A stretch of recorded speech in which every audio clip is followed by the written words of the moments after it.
You feel that in order to stay or keep this relationship, you become all things to your partner, right? You become their friend, you become their partner, you're their personal assistant, you're their cook, you're their butler, you're their mechanic, you're their emotional punching bag, you're their therapist, right? To do all that to stay in one of those relationships. Let's talk about humility. It's considered a good thing. I'm a fan, right?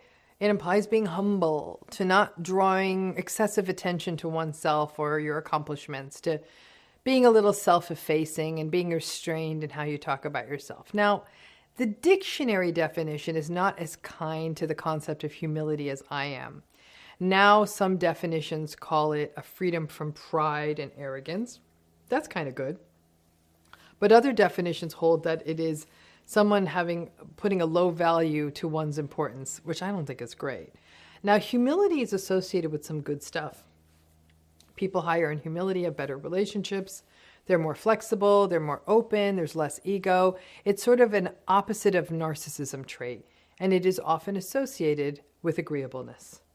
Now, many survivors of narcissistic relationships, in narcissistic parents or families, in narcissistic intimate relationships, narcissistic workplaces, are humble. And it's a bit of a chicken-egg issue, because humility is part of this larger personality trait of agreeableness, largely. Well, we know that agreeable people do tend to get stuck in narcissistic relationships. It doesn't really make sense that a narcissistic relationship would make a person more humble. And humility is considered a pretty stable trait. So at least in adult relationships, people bring that humility into the relationship in most cases. Now, humility also has a little bit of a temperament issue built into it. Some kids are more humble. You've seen this if you've ever observed kids. And it's likely all part and parcel of childhood agreeableness. But the issue is how this thing called humility is affected by and shaped by narcissistic relationships. Listen, it's hard to figure out first where humility ends and self-protection and self-silencing begins for children who grow up with narcissistic parents. Is humility something that's born out of the fawn response, or is it who the child is? Is it the fear of being too good and then being competitive with the narcissistic parent that can be the source of the humility for the child? In some narcissistic families, being seen too much is risky, so the humility can also be a way to stay small. Sadly, some of the self-talk that has to evolve for a child in a narcissistic family system is also a contributor to something that looks like humility. Never speaking too highly of oneself and even silencing one's own accomplishments. If it is safety, it may look like humility, but be serving a very different function. To be humble is to survive in one of these systems, frankly. Now, second, in adult relationships, similar themes emerge. In almost every narcissistic relationship, if you even speak of any accomplishment or success, you are bragging, or you are arrogant, or you are narcissistic. Your wings are kind of pulled off feather by feather. Now, if you are naturally humble, you may be very soft in how you talk about any good stuff that happens to you, but even that will be shut down. A narcissistic relationship, rather sadly, sort of trains us to be more humble. But again, if it is a safety response, we are less likely to think of it as a personality style because it is a way to stay safe in the relationship. Be small, and then you get to be attached. Most survivors I meet will be very, very careful and quiet and tentative about sharing their accomplishments. They might say like, oh, I did something interesting. It's not a big deal. Or they might leave out that they won a big honor or that they have an amazing skill or anything that is special or compelling or interesting. They may even look down and say, oh, it's not that big a deal. When I meet lots of survivors at one time, for example, at a virtual or a live event, I'm struck by how careful people are about sharing anything good about themselves. And they will often launch into lots of disclaimers. Okay, I don't want this to sound like bragging, like, oh, I don't want to sound narcissistic, but I want to tell you whatever it is. These are often people I observe doing very kind things for other people and not making it into a big look at me moment or expect some kind of aggrandizement. It feels as though it is in their nature, and simultaneously it feels quite protective. This idea of, I want to share something, but it's too risky to be too big. Not everyone in a narcissistic relationship necessarily comes tumbling in humble. Some folks come into these relationships assured and do talk about what they're doing and accomplishments and achievements in an unapologetic way. Well, that is going to get shut down very quickly in a narcissistic relationship. What can happen over time is not the development of humility, but rather the shutting down of the self. And there is a difference. Maybe the tipping point between these traits does just come down to safety and fear. Listen, many humble people find themselves stuck in narcissistic relationships. And in fact, the humility may mean the relationship keeps going for a while. You don't brag, they do, and it's a sad, asymmetric, but strangely symbiotic balance. Humble or not, everyone gets shut down and silenced in a narcissistic relationship. And when I look at survivors, what I most often see is the nuanced blend of humility and the fallout of being shut down. Healing means that you hold on to the humility, but can lean into the cool, neat, important things you do without fear. Humility means that you may not be braggy or talk about your selfie because it's not who you are. The fallout of narcissistic abuse means that you aren't braggy because you were told that you were somehow bad for sharing of yourself. And so you share less and less. There is a difference. Ultimately, most survivors silence themselves in these relationships, and healing means finding that voice again. That seeming humility we so often observe in all of you as survivors is often a hybrid of your long-standing humility and the many, many ways we learn to be small and silent, to keep ourselves safe. And nothing makes me happier than when a person who has been going through one of these relationships rolls up and says with pride in their eyes, "Look at what I did." Because when you can take the humility and the self-silencing of survivorship and start to throw a few drops of pride into there, that's the win. And I believe all of us can get there. So keep those good parts of humility, but also know that what you do matters. Narcissistic relationships are basically two-way streets of shame. People who are in the relationships feel shame. Narcissism in and of itself is a shame-based pattern.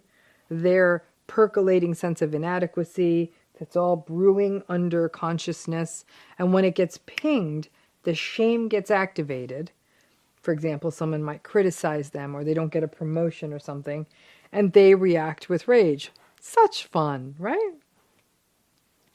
For the people in the relationship, they feel shame for so many reasons. They are often shamed by the narcissistic person. People around them may shame them for not understanding that relationships are hard or families are complicated. People in these relationships may feel ashamed for choosing the narcissistic person. They may feel ashamed for staying in the relationship. They may feel ashamed by being from such a toxic family or being in such a toxic relationship. They may feel ashamed at how the narcissistic person or people treat them in public, treat them at all. Lots of shame, which can often result in isolation for a person who is in a narcissistic relationship. Now, with all that shame, especially for people who don't yet sort of fully get narcissism or can't easily get out of the relationship, there is a dynamic that is also a double-edged sword. You should know by now, if you have been watching this channel with any regularity, that taking them on, calling them out, or even getting into an argument with them is a pointless endeavor. For folks who are stuck in these relationships, especially if you are engaged in caregiving, co-parenting, or it's your job, you simply can't afford to be fighting all the time. So people, and this may also happen before, again, you fully learned what narcissism is about, people may just do what the narcissistic person asks them to do. It's often easier. It shuts them up. It keeps the trains moving on time. It gets the narcissistic person off your back for a minute. It may also be how you were programmed in childhood to simply comply or go along with what the narcissistic person wanted, and you may not have had much of a choice. Where it gets really interesting, and actually quite gross, is that if you do exactly what they want, they may actually praise you, again, in a gross way. It may be passive-aggressive praise, but it will be praise. Things like, well, good for you. That wasn't so hard, was it? Or they might say, wow, look how good you're doing. Or, wow, good job. See how easy that is? So it's praise, but it's often enrobed in contempt or mockery or dismissiveness. But it's sort of praise, and people learn if you comply, whether it's praise or you just get an easier life out of it, things go smoother. And that's challenging because it explains why so many narcissistic people are enabled in their relationships. Because people can't get into it with them 10 times a day. But also people get indoctrinated into these patterns. All of these things often happen quite gradually. You may initially have tried to push back, but over time it's just too exhausting. So then back to that shame. When we get that praise for complying with them, it doesn't feel like ordinary good praise. It feels like I had to devalue myself and keep silent and put up and shut up and do what this narcissistic person wants. And they give me their messed up, patronizing version of praise. So your reason for doing what the narcissistic person wants may not have been because you respect what they're asking you. It may simply be to keep things running and keep life going. And you have and are doing many really praiseworthy things in your life, but the narcissistic person is not going to notice them unless they're at service to them. None of this feels good. And it really kind of creates a gross dynamic in the relationship that brings up that shame. I understand why people in these relationships especially those who decide to stay, or it's more complex, it's a family system or whatever, but they just do what the narcissistic person wants. You end up doing a sort of mental calculation, decide it may not be worth the strife or the stress for others in the household, or people who are around you, or the wasted time, or the psychological bandwidth to fight it. So you do what they want because it's easier. But you're not doing it for them. Frankly, it may be for you more as a workaround. So when that moment, when you do something for this unfortunate reason, it doesn't feel good at all. So having it be praised can bring up a feeling of shame for a person in the relationship. Honestly, there is no easy fix here. If you are going to stay, or some of these relationships have to persist in your life, like family you can't fully cut out, jobs you need to keep, friends who are embedded in a larger friend group that you do like, then this is often the smoothest way forward. I often suggest to people that they take stock of the situation so they are clear on their true north. What is truly motivating them to do this behavior? What is the psychic toll of doing this behavior? Is it something that diminishes you in some way? And are you clear on why you did it? Clarity is everything. You may recognize that you give in to their way of doing something because it'll keep the house quiet on the night before a child in the household has a big assignment due the next day. It's not what you want, but it doesn't feel, degrading or personally invalidating to do it. You don't love that they think you did it their way because you think their way is the right way, but you did it to protect the child, to keep the home serene, to avoid the argument, to avoid interacting with the narcissistic person. So you're clear on why you did it. Not saying you think you're going to change the narcissist or they're going to be happier in the relationship. No. And I'm not saying any of this feels good. But having that clarity can circumvent some of the shame of that episode. The shame of staying in it. Well, that's a bigger shame. That's a bigger nut to crack. And that's not what this video is about. Listen, somehow the toxic folks in our lives find a way to even make praise feel bad. Go figure. But I want to this video is really meant to catch yourself in the shame you may feel of like, they're telling me I did a good job. Well, they're telling me I did a good job because I'm doing exactly what they wanted. Yep, that's right. Be clear on that, but also be clear on why you did that. It's not because you think they're going to change. It's not because you think it's going to get better. And hopefully it's not because you don't think you deserve better, but you're making tactical decisions to keep the trains running on time until you can figure out a different mode of transportation. The narcissistic person strolls in with their imperious, arrogant swagger. They start talking their usual grandiose claptrap, and you find yourself nodding, eyes wide. You throw in a few words like, wow, that's amazing. Whoa, that's really cool. But there's a war inside of you. There's one voice inside of you that's shaming you, literally saying to you, what the hell are you doing? Why are you talking to this toxic fool? Walk away or gray rock. Why are you making this worse? What is wrong with you? Why are you telling them they're so great? And then yet there's this other part of you that's just sort of smiling and pleasing and soothing this narcissistic person in front of you. What the you-know-what? But the fact is we've all been there, haven't we? So I've really enjoyed reading and sharing the work of Pete Walker. He's a therapist who's based in Northern California, and he writes extensively on trauma, post-trauma, and complex trauma. And if you're interested in his work, if you're interested in these kinds of topics, I do suggest that you check out his website. You can find the link to his website in the top right corner of the screen, and he really does have some extensive writings and things on that website. Now, he's the one who I first saw adding this sort of fourth F, the fawn. Now, to fawn or fawning is characterized as appeasing someone, pleasing them, giving in, not questioning them, and loosening your boundaries in their presence, and doing it almost instantly without thinking. It takes me back. I remember once meeting someone who was sort of a powerful muckety-muck in the industry that they worked in and were in. And in our encounter, this person started saying things that were actually sort of offensive, not sort of, were offensive to me.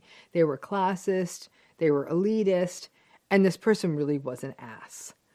Now, I've been honest, I got my trauma and narcissism issues, and I gotta tell you, I almost felt mildly dissociated as I watched trauma-fawning Dr. Ramani shaking her head as this fool was talking, furrowing her brow, saying, wow, gosh, that's really interesting. And I wanted to beat her for doing that. My authentic self wanted to look at this guy and say, read a book, get some therapy, be self-reflective for 1 minute of your miserable life, and recognize that you are the human equivalent of a pile of crap stinking up every space you are in. But no, I didn't do that. I gotta say, my fight response is notoriously weak. I go, as I do, I went right to fawn. And after that interaction with this guy, I felt actually more disgusted with myself than I was with this dude. And in the future, when I had the misfortune of seeing this guy around, I would turn to flight and I would get the hell out of there. Better than fawning, I guess, right? Now, I would love to know if any of you ever had a fawn experience when something similar might have happened to you. How did you feel about yourself afterwards if you fawned? And the next time you saw this person, did you find that you were still a fawner, or did you go to one of the other Fs? Drop that in the comment. Let's make that a conversation for all of you to have to sort of see, are there other fawners out there? A lot of us do it. Now, the fawning, like all sympathetic nervous system responses, is a safety behavior. Walker argues that it is something that is learned by people early on who grew up in abusive childhood environments. And my read on his stuff is that he really is describing narcissistically abusive homes.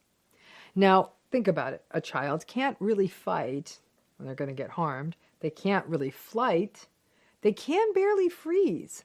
So what do? They learn to survive by appeasing, pleasing, and fawning.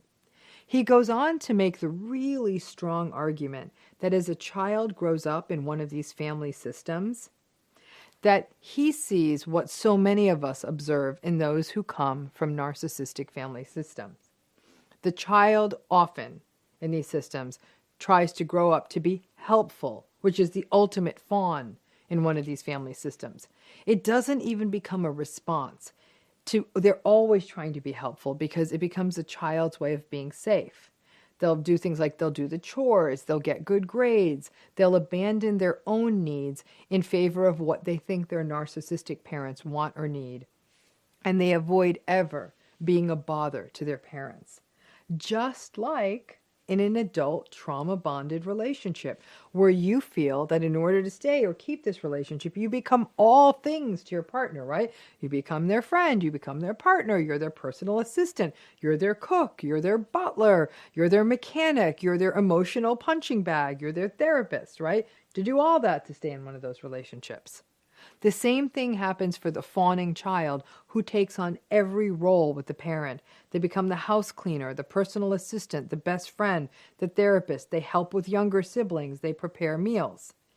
Now, it'd be interesting to know if any of that was experienced for any of you with a narcissistic parent.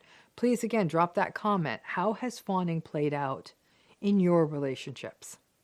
Now, the fawn response means the person protects and safeguards themselves when the sympathetic nervous system kicks in, because the threatening narcissistic person shows up, and that's when we fawn. And the way we fawn, we do that by admiring and appeasing the narcissist.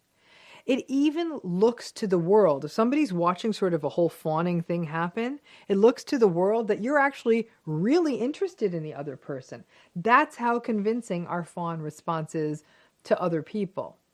Going back to that initial point, though, remember that our sympathetic nervous system responses are about safety and doing what we need in that instance when our sympathetic nervous system gets turned on to be safe.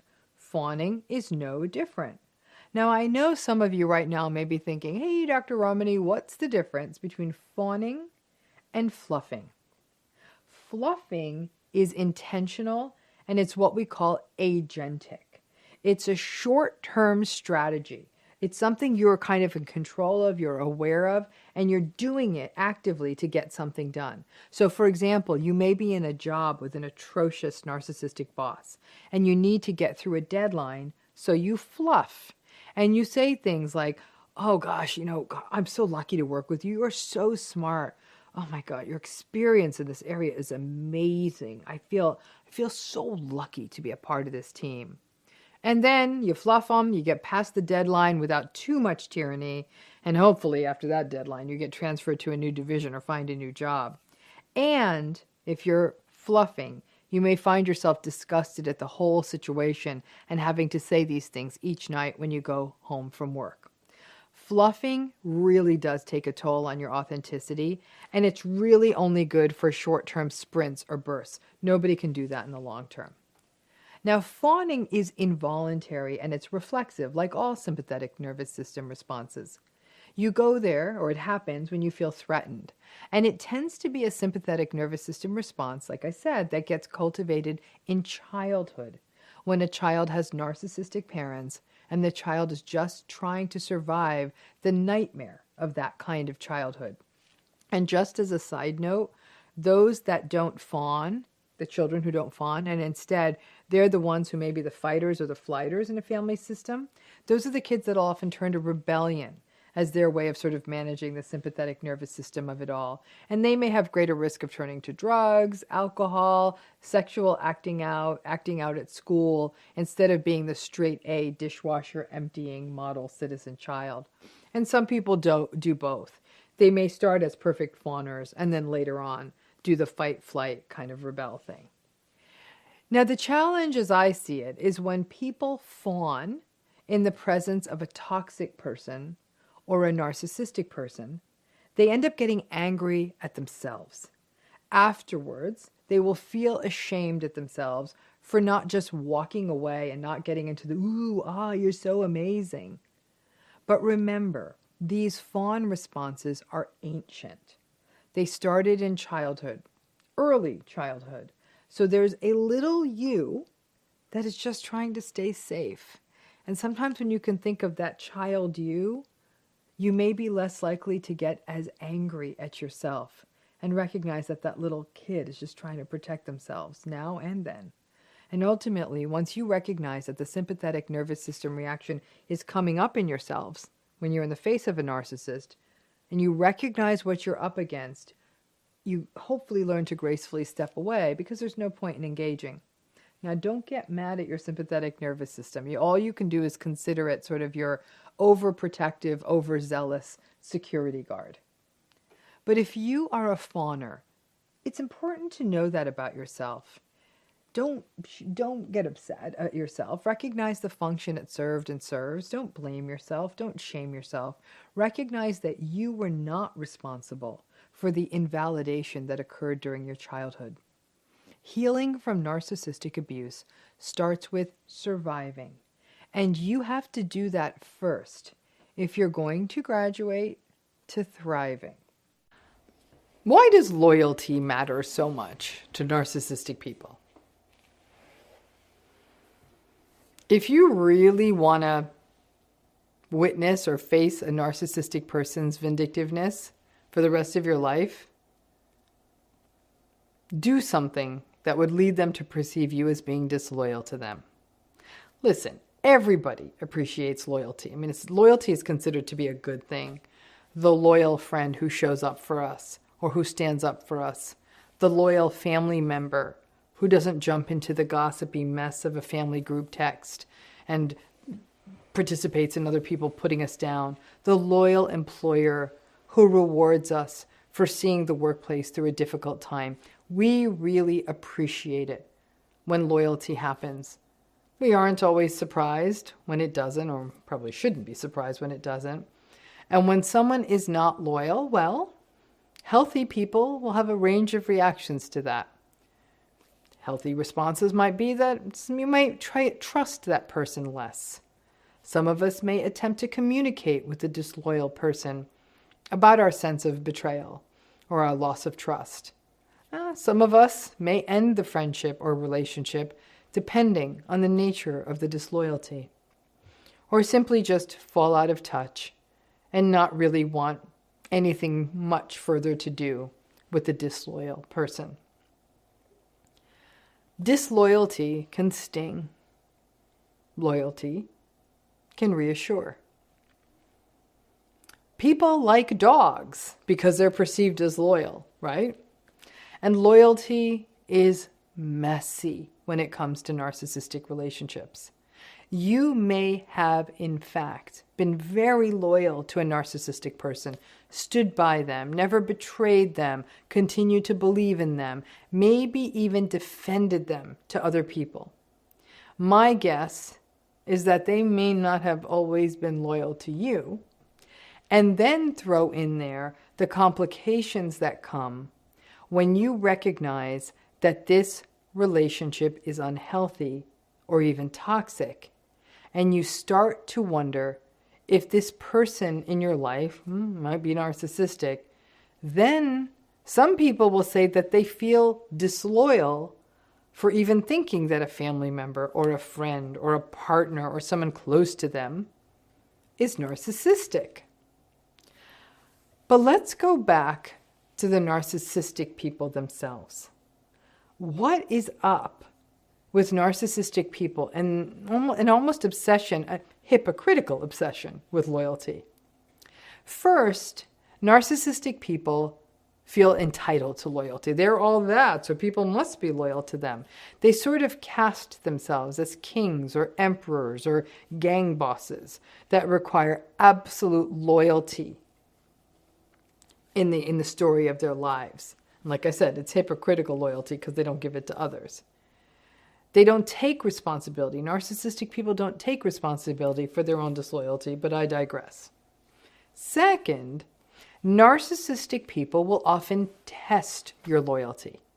A great example of that could be when you are tested to see if you will choose to spend time with the narcissistic people, for example, or the people the narcissistic person wants to spend with, versus do you choose your friends or your own family or someone else, right? It's always this, who are you going to choose, them or people, other people?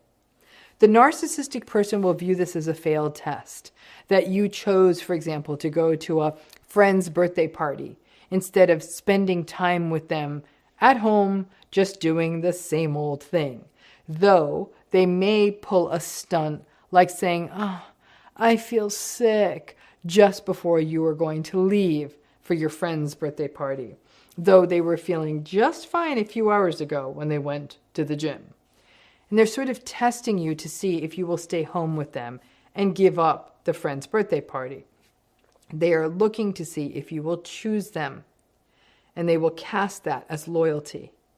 And because this happens pretty regularly in these kinds of relationships, it is inevitable that at some point you are going to fail the loyalty test. Third, narcissistic people will sometimes reward loyalty. Sometimes, not always, not even often. Now, in the worst cases, it may be a narcissistic person who does really bad things, like maybe even breaks the law, or really infringes on the rights of other people, like bad things. And someone still defends them, supports them, stands by their side, whatever it is.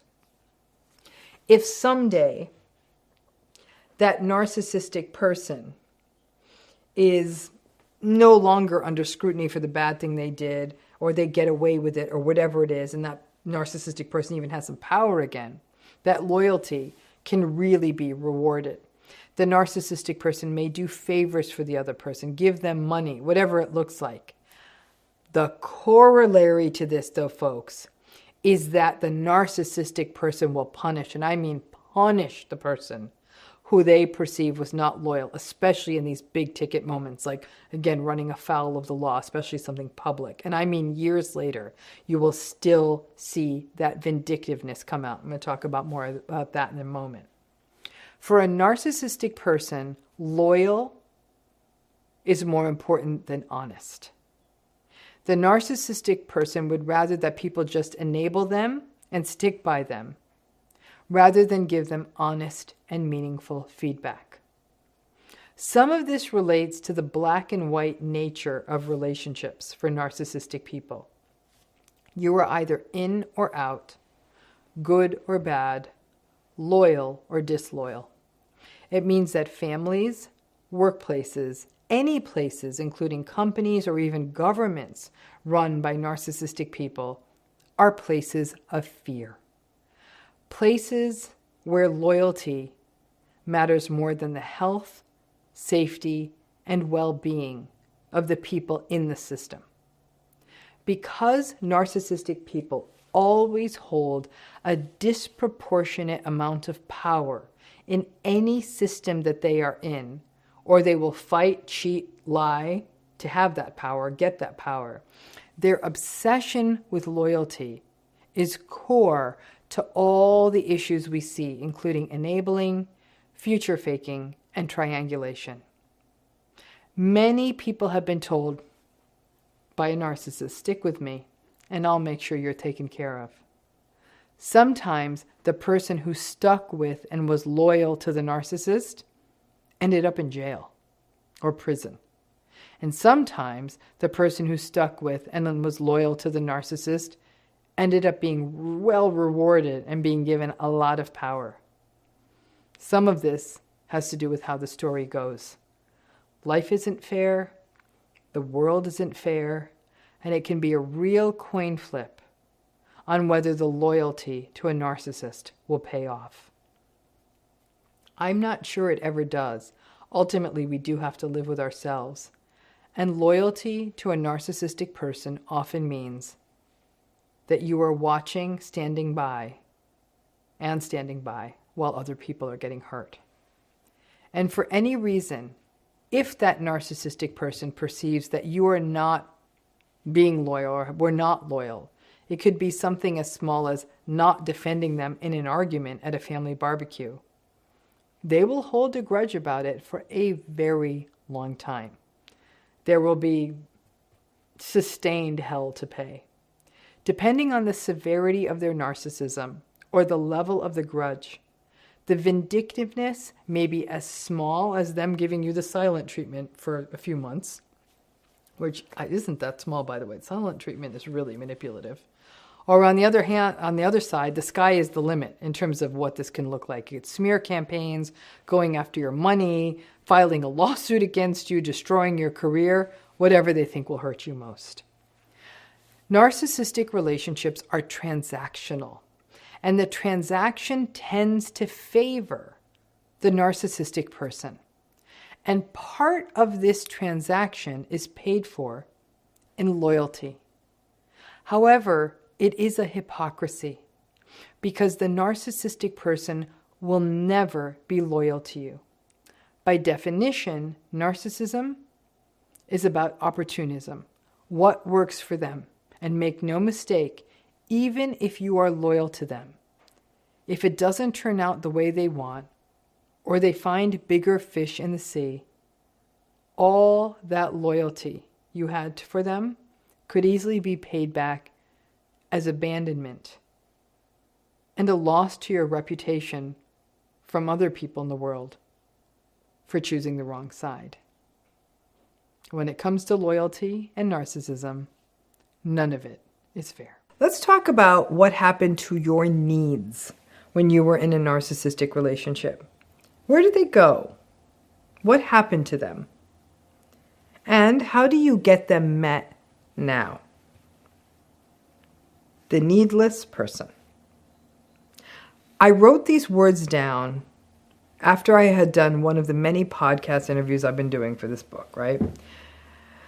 And I wrote the words down, and they wanted to think about them as a concept for somebody to bring to YouTube, right? And then I walked away from my desk. And a few days later, I looked down at the note on my desk, and I was confused. And I thought, what the heck does that, what was I meaning? When I wrote needless person, I was reading it now like needless to say, like a person we don't need. And then I remembered what I really meant. Because people often ask me, what kind of person does well, and I put well in quotes, with a narcissistic person, because obviously nobody really does well, but what kind of person may make it work? And it dawned on me that would be someone with very few needs and very little sense of self. Why would this be a person? Why would a person be like that? Lots of reasons. Severe trauma bonding since childhood, cultural factors that so incentivize just being what other people want of you and not yourself, lack of knowledge or education about these patterns, or being surrounded by other people who are living or have to live this way, right?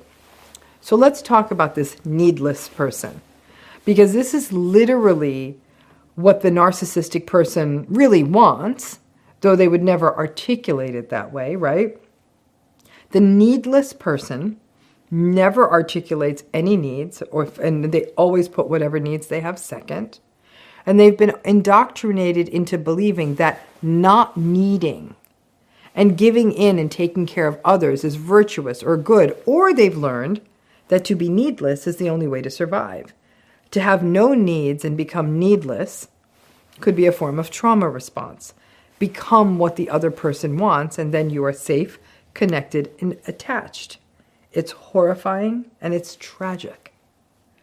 But don't delude yourself into believing that this phenomenon is something that we'd only see in heavily authoritarian or inequitable cultures where, I don't know, for example, women may not have many rights. Nope. It's happening right near all of us. Think of how many people walk through the world. I see this on the internet and social media and articles and stuff. They'll say they try to view themselves as easy. I don't need anything. I don't make any demands. I'm just cool. I don't need you. I don't need anybody. I can just go with the flow. Folks, that's the modern version of the needless person. I don't need anyone. I can do it all myself, and I could just be cool and go along.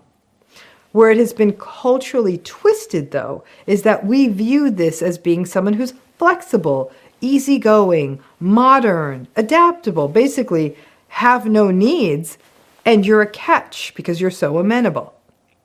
And you can easily see how a very strong person who values their own capacity to meet their own needs and go with the flow and never be perceived as needy or demanding, who views being easy breezy as making them more attractive. You can see, and if you don't, you should, can get someone horribly stuck in a narcissistic relationship. Because over time, I promise you at some point you will be criticized for having a need. And the trains in your life with a narcissist will generally run on time if you don't have any needs. But keep in mind that the narcissistic person will never pat you on the back and thank you or congratulate you for being so need-free. The needless person is a sad artifact of history meeting modern times, of sociological chickens coming home to roost, of the sense that the more easygoing you are, the better. A world where we confuse flexibility with having no needs. And let me tell you, the narcissistic people have glommed onto this. And when I see narcissistic relationships work, it is often because one person had to completely surrender, which is not good for the person who surrendered. Really, it is not. The evolution of a person becoming a needless person can begin in childhood, where the message from a narcissistic parent is, have no needs, become what I want, and you will be loved. The child may make needs known at some point, voice their needs, and then they'll be labeled as ungrateful or selfish, or they'll just have their needs ignored.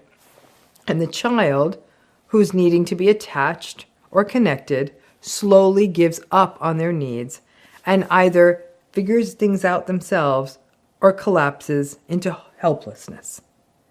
This can follow, these kinds of patterns can follow a person into adulthood, and then you can easily become the needless person. The narcissistic person doesn't necessarily target these so-called needless persons. They don't know initially. But what may happen is that the narcissistic person will take advantage of the needless person. The needless person may put up with the BS games that the narcissistic person plays. They call, they don't call, they text back, wait, then they text back a lot. And then they make you feel foolish if you voice your needs of wanting better communication in the relationship. The needless person may not feel their wants or needs with regard to communication will ever be honored, so they don't try.